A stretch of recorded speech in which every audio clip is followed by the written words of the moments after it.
आदाब नाजरीन, सियासत टीवी के बेहद ख़ास प्रोग्राम हैदराबादी सितारे में मैं आपका मेज़बान केबी जानी आप सभी का खैर मकदम करता हूँ। दोस्तों, हिंदी फिल्मों में नग़मों की बहुत अहमियत होती है।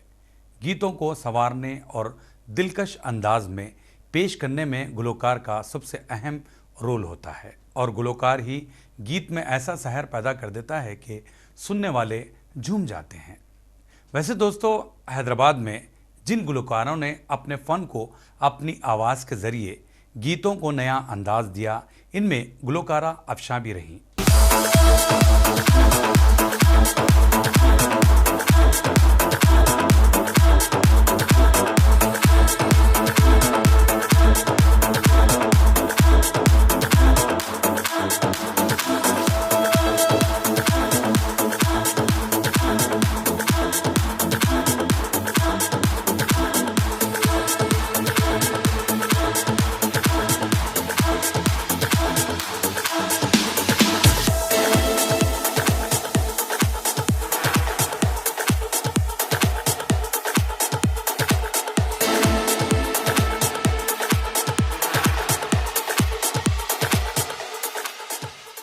जिन्होंने अपनी मेहनत और सलाहियत से फ़न गुलकारी को रौनक बख्शी और इस फ़न को उरूज पर पहुंचाने में अहम रोल अदा किया है।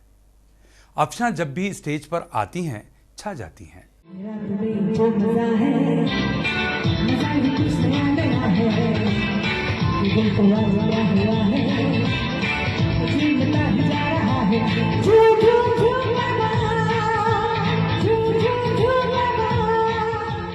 वो पुराने और नए नगमों के अलावा गज़लें भी गाती हैं। अफशां का दूसरा पहलू ये है कि वो एक बेहतरीन अदाकारा भी हैं। हैदराबाद में बनाई जाने वाली कई फिल्मों में इन्होंने अपनी अदाकारी के ज़रिए शायकीन का दिल जीता और वो फिल्म बैन की पसंद बन गई। कब तक बिठा के रखते? बेटा तो हाथ से निकल गया। जल्दी दामाद को लेके आओ, तुम भी रिटायर हो जाओ, घर के कामों को लग जाओ उसके बाद। तो आइए मुलाकात करते हैं हैदराबाद की मल्टी टैलेंट आर्टिस्ट अफशां से और जानते हैं उनकी ज़िंदगी और कैरियर की दास्तान खुद उनकी ज़ुबानी। मेरे मौला करम हो करम, मेरे मौला करम हो करम, तुमसे फरियाद करते हैं हम, तुमसे फरियाद करते हैं हम, मेरे मौला करम हो करम, मेरे मौला करम हो करम, मेरे मौला करम हो करम। आपका बहुत बहुत खैर मकदम किया जाता है हमारे इस प्रोग्राम में हैदराबादी सितारे में। अफशां जी, बड़ी खुशी हो रही है आज हमारे साथ आप मौजूद हैं गुफ्तगू करने के लिए, अपनी ज़िंदगी से जुड़ी ख़ास बातें करने के लिए। जी बिल्कुल। आदाब, सत श्री अकाल, नमस्ते, प्रणाम, अस्सलाम वालेकुम। जी अफशां जी, आपने नमस्ते किया, सलाम भी किया। बहरहाल आप फ़न गुलकारी में जो आई हैं, ये शौक़ कब से रहा, उस बारे में बताइए। देखिए, वैसे तो हम मेरे ख़ानदान में ही है ऐसा कि मेरे दादाजी तबलिस्ट थे। अच्छा। और मेरे ननिहाल में, ददियाल में सब मतलब they are good singers but not professionals, लेकिन सबके गुण कुछ ना कुछ तो आएंगे ना। जी बिल्कुल। हर एक का हुनर आया मेरे अंदर अल्हम्दुलिल्लाह। और इस प्रोफेशन में मैं 31 साल से हूँ। जी। मैं बहुत छोटी थी, तकरीबन 12-13 साल की थी, तब से मैं गा रही हूँ स्टेज पे। और फिर मेरे ख्याल से 2003 या 4 में मैंने एक्टिंग शुरू की। अच्छा। बस आगे तो सब आप लोग जानते ही हो। बेशक। लेकिन आपने जिस तरह बताया कि भाई आप काफ़ी अरसे से इस फील्ड से वाबस्ता है, फ़न गुलकारी से, तो अभी हमें ये बताइए कि जब आपने अपने कैरियर की इब्तदाई दौर में जो आपने गाना शुरू किया था, आज कितनी तब्दीली आई है ऑडियंस में और म्यूज़िक में? म्यूज़िक में तो आप मतलब आजकल के गानों में तो कुछ मतलब ही नहीं है, बेमतलब के गाने हैं सब। अच्छा। पहले ऐसा होता था कि म्यूज़िक में भी बहुत रस होता था और साथ ही साथ शायरी जो थी वो बहुत ही मायनेदार होती थी। आजकल कुछ भी नहीं रहा, आजकल तो गाली गलौज भी हो जाती है, उसको मौसीकी नहीं कहते। और रही बात चेंजेस तो बहुत ज़्यादा है। अच्छा। बहुत ज़्यादा, जिसका आप सोच भी नहीं सकते। अभी ये आलम है, आगे पता नहीं क्या होगा। लेकिन एक बात है अफशान जी, जिस तरह आपने बताया कि भाई ये म्यूज़िक वो म्यूज़िक नहीं रहा, जैसा आपने बताया शायरी भी उस तरह की नहीं की जा रही है, लेकिन इसके बावजूद भी लोग इसको पसंद कर रहे हैं, लोग इस पे इंजॉय करते हैं। तब आप क्या महसूस करते हैं कि भाई ऑडियंस को का टेस्ट चेंज हो गया है? नहीं, लोगों का टेस्ट चेंज नहीं हुआ है, वो बस थोड़ी देर के लिए होता है। जो आजकल नए गानों को एंजॉय करते हैं जस्ट फॉर डांसिंग। बाकी अगर आप सुनेंगे, अब लोग बैठ के सुनते हैं हमें, अल्हम्दुलिल्लाह। यानी इतना है कि वो बस डीजे के हद तक ही है। बस आप अगर गाने जाओ तो वैसे गाने नहीं सुनेंगे कोई भी, ऐसा है। अच्छा, जब आपने जिक्र किया कि भाई पुराने गानों की जो लोच है, वो जो म्यूज़िक बनता था, तो जब आपने कैरियर की इब्तदाई दौर में वो कौन सा गाना रहा होगा जो सबसे पहले आपने परफॉर्म किया था? जी, मेरा स्टेज पे गाना था, पहला गाना फिल्म आशिकी से, जी, मैं दुनिया भुला दूंगा। तो मैं चाहता हूँ कि उसी से शुरू करें। बिल्कुल बिल्कुल, वो गाना मतलब मेरे दिल के बहुत करीब है। और आप जानते ही हैं 90s के ऑलमोस्ट सारे गाने बहुत प्यारे थे। जी जी। तो वो दौर भी बहुत अच्छा था। तो मैं शुरू करती हूँ। मैं दुनिया भुला दूंगी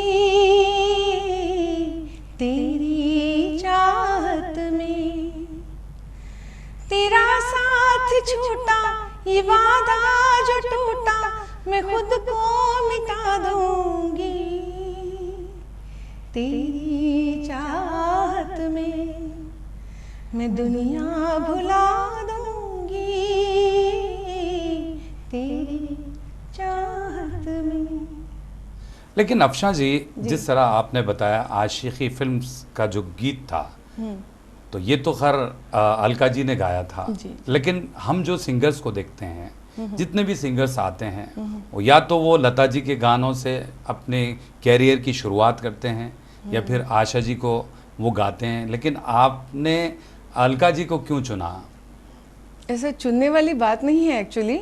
मैं बहुत छोटी थी उस टाइम, जो हम लोगों को गाने सुनने में आते थे, ज़्यादा सुन के जो प्रैक्टिस करते थे हम लोग, यानी प्रैक्टिस भी नहीं थी तब मेरी, बस ऐसे ही सुनती थी, शौक़ था। तो ऐसे ही हमारे किसी फैमिली फंक्शन में गई मैं, वहाँ पे ऑर्केस्ट्रा चल रहा था, तो सबने मुझे फोर्स किया तो मैंने ये गाना गा लिया बस, और अच्छा। कुछ नहीं है। लेकिन आप किस सिंगर को बहुत ज़्यादा, जिससे आप इम्प्रेस हुई हो? मैं बहुत ज़्यादा, अगर मेरी ज़िंदगी में मैं किसी से मिलना चाहूँगी, किसी के पैर छूना चाहूँगी, तो वो है आशा जी। अच्छा। जी हाँ, आशा जी को बहुत ज़्यादा बहुत मानती हूँ, बहुत मानती हूँ मैं। हालांकि मैं लता जी के गाने ज़्यादा गाती हूँ फरमाइशी तौर पे, लेकिन मुझे मेरे दिल के करीब आशा जी हैं। अच्छा जी, चलिए, जब भी मौका आए आप ज़रूर मिलें। ज़रूर ज़रूर। तो मैं चाहता हूँ कि आशा जी का वो बेहतरीन नगमा जो आपके दिल के करीब रहा हो और आप बहुत ज़्यादा गुनगुनाती हैं, हमारे नाजरीन के लिए आप ज़रूर गुनगुनाएं। चैन से हमको कभी आपने जीने ना दिया, जहर भी चाहे अगर पीना तो पीने ना दिया, चैन से हमको कभी। वाह वाह वाह, बहुत खूब, बहुत ज़बरदस्त। अच्छा अफशान जी, आप काफ़ी अरसे से गा रही हैं जी। तो मैं एक सवाल यहाँ पर जानना चाहूँगा कि जो गुलकार होता है, आपके ख्याल से ये पैदाइशी होना चाहिए या उसे बनाया जा सकता है? वैसे तो पैदाइशी होना चाहिए, लेकिन बनाया भी जा सकता है। अच्छा, उसमें जो कमियां होंगी वो पूरी हो जाएंगी। वो कैसे? प्रैक्टिस, रियाज। नहीं, बेसिकली जिस तरह आपने बताया कि बाय देखिए, ब्लड। सुर और ताल ये बाय ब्लड आता है। इसको कोई आप इस पे किसी पे थोप नहीं सकते हो। अच्छा, यानी आप कितना भी प्रैक्टिस करवा लो, नहीं होगा वो, अगर वो सुर और ताल में नहीं है। थोड़ा बहुत आगे पीछे हो तो उसको बनाया जा सकता है। अच्छा। लेकिन जो बॉर्न होता है उसको हर चीज़ ऑटोमेटिकली आ ही जाती है। मतलब सुर और ताल में वो रहता ही रहता है। रहता ही रहता है, कितनी भी कोशिश कर लो आप। ऐसे कई आर्टिस्ट है जो भटकाने की कोशिश करते हैं जानबूझ के, यानी अच्छा, ऐसा नहीं, मतलब मजाक के तौर पे, लेकिन उसमें भी नहीं भटकना चाहिए। अच्छा, वैसा उसको बोलते हैं सही कलाकार। सही बात है। तो वो पैदाइश ही होना चाहिए। बिल्कुल बिल्कुल। लेकिन अभी हम जो देखते हैं भाई, कुछ लोग जो सिंगर के तौर पर पेश होते हैं, जिनके पास कलेक्शन नहीं होता, लेकिन जितने गाने उनको याद होते हैं, बाय हार्ट करते हैं, जिस तरह आपने बताया कि बनाया भी जा सकता है, जी। तो ऐसे सिंगरों के लिए आपकी क्या राय है? मेरी यही राय है कि जितना हो सके प्रैक्टिस करें, और एक अच्छा आर्टिस्ट बनने के लिए सुनना बहुत ज़रूरी है। अच्छा, जब तक आप सही सुनकार नहीं बनेंगे तब तक आप सही गायकार नहीं बनेंगे। अच्छा, ये आपका मानना है। जी हाँ। लेकिन एक बात है अफशां जी कि देखिए, अब जो गाने आप सुनते हैं उसको रिमिक्स के तौर पर भी पेश किया जाता है। सही। उस बारे में आप क्या कहेंगी? रिमिक्स तो बकवास है, सब बेकार है, बिल्कुल नहीं अच्छा लगता मुझे। कुछ गाने हैं जो रिमिक्स में मतलब वेस्टर्न स्टाइल वेस्टर्नाइज किया हुआ है, उनको वो थोड़े बहुत अच्छे लगते हैं for time being, but original is original always. Original तो ओरिजिनल ही है, उसको उसका बदल कहीं नहीं हो सकता। नहीं, लेकिन देखिए अभी एडवांस टेक्नोलॉजी है, उस माध्यम से, उस नज़रिए से हम जब देखते हैं तो रिमिक्स जो गाने बजते हैं, उस यानी वो जो भी इक्विपमेंट रहेगा, जो इंस्ट्रूमेंट रहेगा, या फिर आप मान लीजिए टेक्नोलॉजी के हिसाब से जो चीज़ बनाई जा रही है, उस हिसाब से वो गाना सोने पे सुहागा लगेगा। रिकॉर्डिंग में चेंजेस आएंगे। रिकॉर्डिंग में चेंजेस आएंगे ज़रूर, वो वही तो मैं बता रही हूँ कि ये वेस्टर्नाइज किया हुआ है सारे गानों को, जो सिर्फ टाइम बिंग एंजॉयमेंट के लिए अच्छा है। अच्छा, ठीक है, टाइम बिंग थोड़ी देर के लिए एंजॉयमेंट के लिए अच्छा है, जिसमें पैर थिरकते हों वो सब। लेकिन अगर वैसा देखा जाए तो old is gold and original is original always. Okay, उसका कोई बदल नहीं है। सही बात है। एक चीज़, वैसे आप फिल्मी गानों के अलावा गज़ल गायकी की तरफ भी रुख किया है, और बहुत सारी आप गज़लें भी गाती हैं। जी हाँ। तो एक सवाल यहाँ पर मैं जोड़ना चाहूँगा कि जिस तरह फिल्मी गानों का है, गज़ल गायकी में और आम जो गुलकारी होती है, उसमें आप कितना फ़र्क महसूस करती हैं? बहुत फ़र्क है। गज़ल आप अपने हिसाब से जैसे मर्ज़ी गा लो, जैसे मर्ज़ी मोल्ड कर लो, उसका अलग मज़ा आएगा। वही आप गानों में करने जाओगे ना, नहीं मज़ा आएगा। हाँ, थोड़ी बहुत कलाकारी आप दिखा लो, लेकिन हर लाइन में आप चेंजेस नहीं कर सकते हो उसमें, ऐसा। तो चलिए, जब बात हो चली है गज़ल की, तो मैं चाहता हूँ हमारे ऑडियंस के लिए गज़ल वाला रूप भी अफशां जी पेश करें। ठीक है, एक आशा जी का ही गाई हुई गज़ल है। सलोना सा सजन है और मैं हूँ, सलोना सा सजन है और मैं हूँ, जिया में एक अगन है और मैं हूँ, सलोना सा सजन है और मैं हूँ। वाह वाह वाह, क्या बात है, थैंक यू। बहुत ज़बरदस्त। अच्छा अफशां जी, लाइफ का कोई ऐसा इंसिडेंस जो हमारे नाजरीन के लिए शेयर करना चाहेंगी, जिससे आपकी ज़िंदगी में एक टर्निंग पॉइंट आया हो? टर्निंग पॉइंट तो यही है कि मैं एक सिंगर बन गई। अच्छा, वरना मेरे ज़िंदगी के अलग गोल्स थे, अलग एम्स थे, जो कुछ घर के हालात की वजह से और कुछ इस प्रोफेशन की वजह से हो नहीं पाए। अच्छा मैं एक्चुअली डॉक्टर यानी साइकेट्रिस्ट बनना चाहती थी। अच्छा वो मेरी ज़िंदगी का ख्वाब था, अच्छा जो हो नहीं पाया अच्छा अनफॉर्चुनेटली।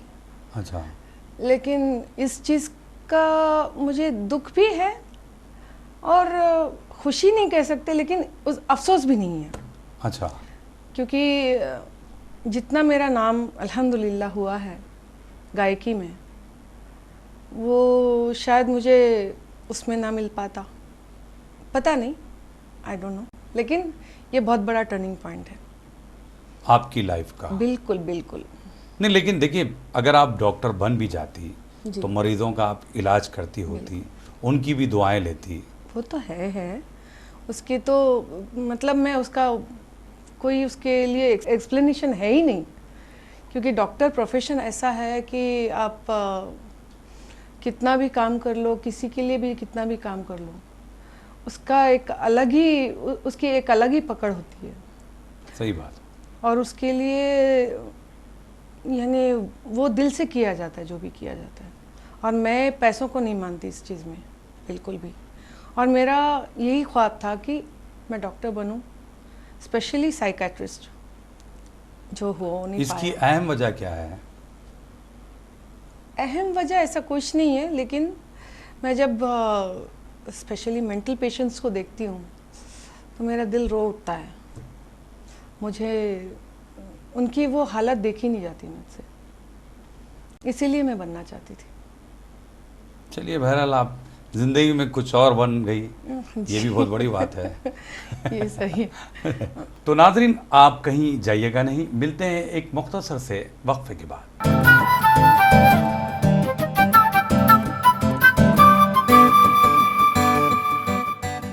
नाजरीन, सियासत टीवी की ताज़ा तरीन ख़बरें, मुशायरे, मजहबी प्रोग्राम्स और दीगर तफरीही प्रोग्राम्स देखने के लिए आप हमारा मोबाइल ऐप प्ले स्टोर से डाउनलोड कर सकते हैं। इसके अलावा यूट्यूब और फेसबुक पर आप सियासत टीवी का रास टेलीकास्ट भी देख सकते हैं। यूट्यूब पर सियासत टीवी सब्सक्राइब करें और बेल आइकॉन पर क्लिक करें ताकि नए वीडियोस आप तक फौरी तौर पर पहुंच सकें।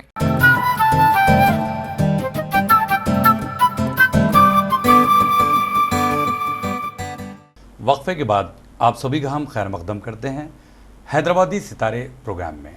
आज हम बात कर रहे हैं हैदराबाद की जानी मानी मल्टी टैलेंट आर्टिस्ट अफशा जी से, जिनको आप स्क्रीन पर भी देखा होगा और कई मरतबा फ़न गुलकारी में भी बहुत ही खूबसूरत अंदाज में गायकी के ज़रिए आपने सुना होगा। अफशा जी, वैसे आपने ब्रेक से पहले अपने कैरियर की इब्तदाई दौर की बातें और अच्छे अच्छे नगमे सुनाए। अभी मैं आपके ज़िंदगी का दूसरा पहलू, यानी आप लाइफ में फ़न गुलकारी के साथ साथ आपने एक्टिंग भी बहुत सारी फिल्मों में की। जी जी। अभी मैं ये ज़रूर जानना चाहूँगा कि गुलकारी से फिल्म तक कैसे पहुँचे और एक्टिंग करने का रुझान कैसे सूझा? एक्टिंग करने का रुझान तो एक्चुअली मैं जब छोटी थी, शायद 15-16 साल की थी कुछ, मुझे डायरेक्ट ऑफर आया था नागार्जुना की तरफ से। अच्छा, फिल्म स्टार लीड रोल के लिए। अच्छा, लीड रोल। हाँ जी, लेकिन वो फिल्म भी थी कौन सी, प्रेसिडेंट गारी पेल्लान, उसके लिए थी, लेकिन मेरे घर वालों ने मुझे मना कर दिया था करने से, और मेरे घर में हालात भी कुछ ऐसे थे, मेरे भाई की तबीयत ठीक नहीं थी, इस वजह से गई नहीं मैं। खैर वो बात आई गई हो गई। उसके बाद बहुत सालों बाद गुल्लू दादा से मुलाकात हुई मेरी। गुल्लू दादा एक्चुअली मेरे जूनियर है सिंगिंग में। अच्छा जी बिल्कुल।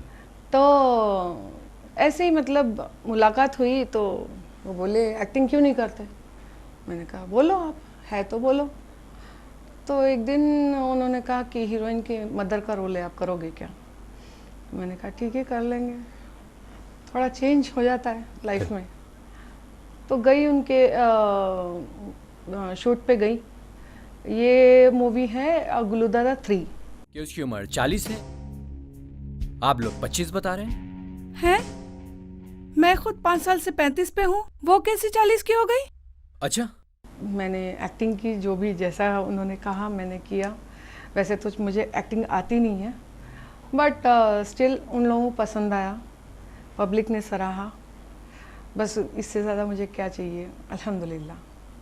वैसे मैंने 12 मूवीज़ की हैं, हैदराबादी मूवीज़, जिसमें है गुल्लू दादा 3, 4, एक था सरदार, संतरे आपके साथ, नसीहतें,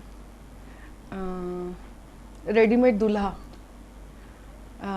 स्टेपनी, स्टेपनी स्टेपनी सबका दिल खुश हुआ, और एक पर्दे के पीछे अजीज़ के साथ, अजीज़ नासिर के साथ, वो अब तक शायद रिलीज़ नहीं हुई है, और कहकशां, और 1-2 मूवीज़ है। बस बस बस बहुत सारे आप नाम गिनवा रही हैं, हमारे ऑडियंस सोचने में मजबूर हो जाएंगे, ये बात कम कर रही हैं, नाम बहुत ज़्यादा गिनवा रही हैं। बहरहाल अप्शा जी, एक चीज़ है कि भाई जो गुलकारी होती है, सिंगिंग जो होता है, फौरी आपको ऑडियंस का रिस्पांस मिल जाता है। बिल्कुल, फिल्म में ऐसा नहीं होता। तो जब आपने पहली मर्तबा कैमरा फेस किया, तब वहाँ पर सिवाय डायरेक्टर और कैमरामैन या यूनिट के कोई नहीं, तो आपको कैसा महसूस हुआ? क्योंकि आप मुसलसिल फ़न गुलकारी से वाबस्ता थी, ये आपके लिए एक बिल्कुल चैलेंज था कि मैं कैसा कर रही हूँ, कैसा कर पा रही हूँ। हाँ जी, ये तो है।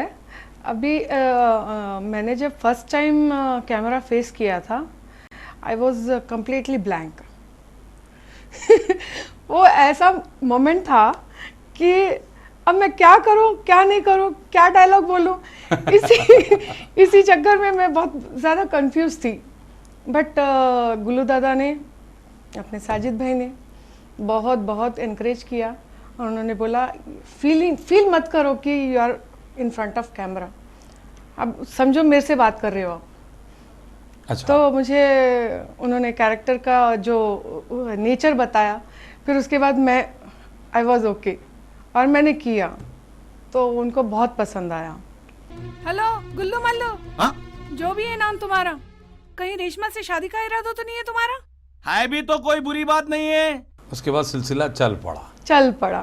अरे वाह वाह। अच्छा अप्शा जी, एक चीज़ है कि आपने अलग अलग फिल्मों में अलग अलग कैरेक्टर्स किए हैं, वो कौन सा रोल है जो आपको बहुत ज़्यादा पसंद आया हो? सबसे अच्छा रोल मेरा इसमें था, स्टेपनी में ही था। स्टेपनी में ही बहुत अच्छा रोल था मेरा। उसमें वही हीरोइन की मदर का रोल था, गुल्लू दादा की सास का रोल था, और उसमें मतलब बेटी को गलत सलत पढ़ाती रहती है, सिखाती रहती है, हस्बैंड को दबा के रखती है, यानी उसका ही हुक्म चलना चाहिए। वो थोड़ा सा कैरेक्टर अच्छा लगा था मुझे। अच्छा। और शायद मैंने अच्छा निभाया, पब्लिक से तो यही रिस्पांस मिला है मुझे, आई डोंट नो व्हाई। तो रियल लाइफ में भी जिस तरह आप समीना का माँ का रोल अदा कर रही थी, यानी आप अपने हस्बैंड को दबा के रखती हैं, नहीं, बोलने नहीं नहीं, देती नहीं, है, तो अमली ज़िंदगी में आप कैसी रही? जी, आम जिंदगी में बहुत ही नरम हूँ मैं। टोटली ऑपोजिट हूँ मैं। अच्छा। तो वो जो घर में नहीं कर पा रही थी, वो स्क्रीन पे किया मैंने। नहीं, फिर आपने बताया कि भाई ऑडियंस ने काफ़ी सराहा। जब तक के एक्सपीरियंस ना हो वो रोल में जान नहीं आती है, आप क्या मानती वही हैं? तो बोल रही हूँ, वो हाँ। जो वहां पे दबा के रखा हुआ था, यहाँ खुल गया। अच्छा। अच्छा, एक चीज़ मैं अप्शा जी आपसे ज़रूर जानना चाहूँगा कि एक एक्ट्रेस के लिए किस तरह की तैयारी होनी चाहिए? किस तरह की तैयारी, यानी वो माइंड से कैरेक्टर में पूरी तरह से डूब जाए तो ही वो अपना परफॉर्मेंस सही कर पाएगी। कि सीन क्या है, आपका कैरेक्टर क्या है, हर चीज़ में अगर वो सही तरीके से वो समझ जाए तो फिर ख़त्म। शी और ही इज़ द बेस्ट। नहीं, कभी कभी आप मेहनत करते हैं देखिए आपने मुख्तलिफ फिल्मों में रोल किए, लेकिन आपको स्टेपनी का रोल काफ़ी पसंद आया। जब आप दूसरे रोल्स अपने देखते हैं तो कभी मायूसी होती है, भाई इसको ऐसा करना चाहिए था? नहीं इसका- नहीं नहीं, जब आज तक मुझे जो जो कैरेक्टर उन्होंने दिए हैं और ज़्यादातर ऐसे ही टाइप के दिए कि भाई हस्बैंड को बस दबा के रखो। दबा के रखो, हस्बैंड चुपचाप रहे, बीवी बोले। ये तो होता ही आ रहा है ना? जी जी, जो आप रोल कर रही हैं। हाँ जी, सबका दिल खुश हुआ में अलग था। उसमें क्या करती हो, दामाद के ऊपर ज़्यादा रौब जमाती हूँ मैं, हस्बैंड के ऊपर मतलब हस्बैंड सुनता ही नहीं है उसमें, हस्बैंड उसके जो दिल में आता है वो करता है। यहाँ मैं दामाद के ऊपर दिखाती हूँ। ऐसा है। तो इसका मतलब ये हुआ कि शुरुआत जैसे होती है फिल्म लाइन में, जब एंट्री करते हैं तो आपके साथ वो टैग लगा दिया जाता है कि भाई सही आप है। गुस्से वाली बीवी हैं, आप हस्बैंड को डरा धमका के रखें, आप दूसरे रोल ऑफर कर भी नहीं सकती, वो लोग देते भी नहीं हैं। हाँ यही बात है, क्या पता नहीं क्यों ऐसा। लेकिन कहकशा में टोटली डिफरेंट था मेरा कैरेक्टर। अच्छा, कहकशा में लविंग मॉम, लविंग वाइफ, ये रोल था मेरा। तो ये जब रोल आप कर रही थी, जो पिछले रोल्स थे, मज़ा नहीं आ रहा था। तो यही वजह है कि डायरेक्टर्स को भी आपकी ये सारी चीज़ें समझ में आ गई है कि बिल्कुल। डायरेक्टर आपको समझ चुके हैं कि भाई वाकई अफशां को ये रोल ही सूट होगा, और उनके जहन में भी यही। मैं दूसरा सवाल आपसे ये करना चाह रहा था कि भाई आपको इसके अलावा भी कैसे कैरेक्टर्स पसंद हैं पसंद जो आप करना चाहती हैं? चैलेंजिंग, जो भी चैलेंजिंग होंगे सब करूँगी मैं। हिंदी मूवीज़ में आप देखिए अरुणा ईरानी के जो जैसे कैरेक्टर्स हुआ करते थे, एकदम चैलेंजिंग, अलग अलग टाइप के रोल्स, वैसा करना चाहूँगी मैं। लेकिन आपकी शक्ल अरुणा ईरानी जैसी नहीं है। नहीं है। तब क्या, देखिए अब ये शक्ल पे आप उस तरह के रोल मांग रही हैं, जरा मुश्किल पड़ जाएगा। देखेंगे क्या होता है आगे। ओके, देखिए डायरेक्टर को भी समझना होता है, आर्टिस्ट, जी, और फिर जी, लाख आप मेकअप कर लीजिए, है ना, आपके नेचर में वो बात होनी चाहिए, फिर आप जो रोल निभाती हैं वो उस तरह का करना चाहिए, है ना, ठीक है। उसके लिए तो फिर अब आप आखिर में ये बोलेंगे कि भाई मुझे ललिता पवार जैसा रोल मिलने नहीं, चाहिए। वाकई में मुझे जितने भी लोग पूछते हैं ना, ऐसे कमांडिंग रोल के लिए ही पूछते हैं। अब तक जितने भी मैंने किए कैरेक्टर्स, उसमें कमांडिंग रोल ही है मेरा। चलिए, बहरहाल अल्हम्दुलिल्लाह। जितने भी रोल्स आप कर रही हैं बाखूबी निभाती हैं, ये हमारी ऑडियंस जानती है, लेकिन ऑडियंस को बहुत ज़्यादा हम आप बोर कर रहे हैं, इसीलिए कोई एक नगमा आप ज़रूर सुनाएं। लग जा गले कि फिर हंसी रात हो न हो, शायद फिर इस जन्म में मुलाकात हो न हो, लग जा गले से। वाह वाह वाह। लेकिन अफशा जी, एक सवाल मैं यहाँ पर जोड़ना चाहूँगा, जितने भी फीमेल सिंगर्स आते हैं या इंटरव्यूज़ के लिए आते हैं या फिर स्टेज पर परफॉर्मेंस की बात हम करें, तो यही गाने को वो लोग चूज़ करते हैं, ज़्यादा पसंद करते हैं। इसकी वजह क्या है? इसलिए कि ये वेल नोन गाना भी है, पब्लिक का फेवरेट। ऑलमोस्ट आपको ऐसा कोई बंदा नहीं मिलेगा जिसको ये गाना पसंद ना हो। अच्छा, इसीलिए सब ये गाना प्रेफर करते हैं, ओके, जहाँ तक मेरी समझ जाती है। बिल्कुल सही बात है। वैसे आप मुसलसिल आप गा रही हैं और बहुत सारे प्रोग्राम्स आप करती हैं, जी। तो एक जुड़ता हुआ सवाल आपकी ज़िंदगी से, क्योंकि आप जो प्रोफेशन में हैं, क्योंकि देखिए जो प्रोग्राम्स होते हैं वो नाइट में होते हैं, रात देर गए, आप सफ़र करना, ट्रैवल्स करना, अपने आप की सेफ्टी भी करना, ये सारी चीज़ों को लेकर एक सवाल यहाँ पर जुड़ता है कि ख़वातीन के मसाइल और हालात पर आप क्या राय दे सकती हैं? बस मैं इतना राय दूंगी, इतनी राय दूंगी कि जितने भी ख़वातीन ऐसे काम करते हैं, मैं भी हूँ खुद, अपनी सेफ्टी अपने हाथ में है। सबसे पहली बात, कहीं भी आए जाएं, अपने गाड़ी के शीशे कभी ना खोलें, चाहे कोई भी आ जाए। और कोशिश ये करें कि अपने आप को कवर करके गाड़ी में बैठें, सुकून से जाएं। और ज़्यादा किसी से अगर बातचीत करेंगे, ऑटोमेटिकली कोई ना कोई पीछे लगेगा। तो इस चीज़ का एहतियात करें बस, और कुछ नहीं। चलिए, अच्छी बातें आपने बताई। एक चीज़ ये है कि आपकी नज़र में कामयाबी के लिए कौन सी चीज़ें बहुत ज़्यादा ज़रूरी है, आप जो समझती हैं? सबसे बड़ी बात, you should be down to earth. आप किसी को बड़ा छोटा ना समझें, किसी को ये आप एहसास ना दिलाएं कि वो कम है या ज़्यादा है या वॉट एवर इट इज़। जिसके साथ भी मिले, प्यार से मिले। आपका कभी पीछे नहीं देखेंगे आप मुड़ के, हमेशा आगे ही जाएंगे। फ़न ऐसी चीज़ है जो इंसान को गुरूर लेके आ सकता है।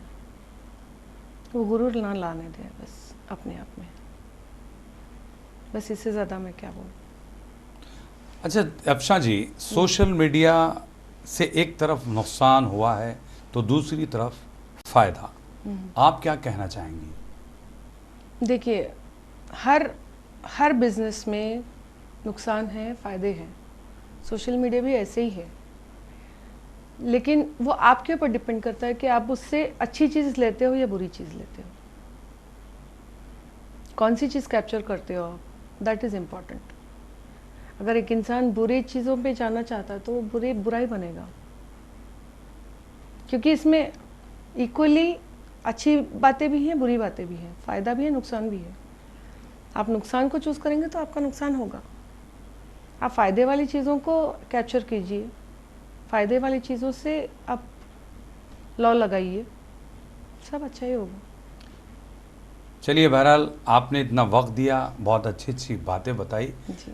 चलते चलते आखिर में कोई एक गीत या गज़ल जो आपको बहुत ज़्यादा अट्रैक्ट किया हो, नगमा या, तो आप ज़रूर हमारे नाजरीन को सुनाएं। जी, जाने से पहले मेरा दिल नहीं कर रहा यहाँ से जाने का, इसीलिए ये गज़ल में सुनाती हूँ। आज जाने की जिद ना करो, आज जाने की जिद ना करो, यूं ही पहलू में बैठे रहो, यूं ही पहलू में बैठे रहो, आज जाने की जिद ना करो। हाय मर जाएंगे हम तो लुट जाएंगे, ऐसी बातें किया ना करो, आज जाने की जिद ना करो। वाह वाह वाह, बहुत खूब। तो बहरहाल बहुत बहुत शुक्रिया, आप आई, इतना वक्त दिया, thank you very much. Thank you.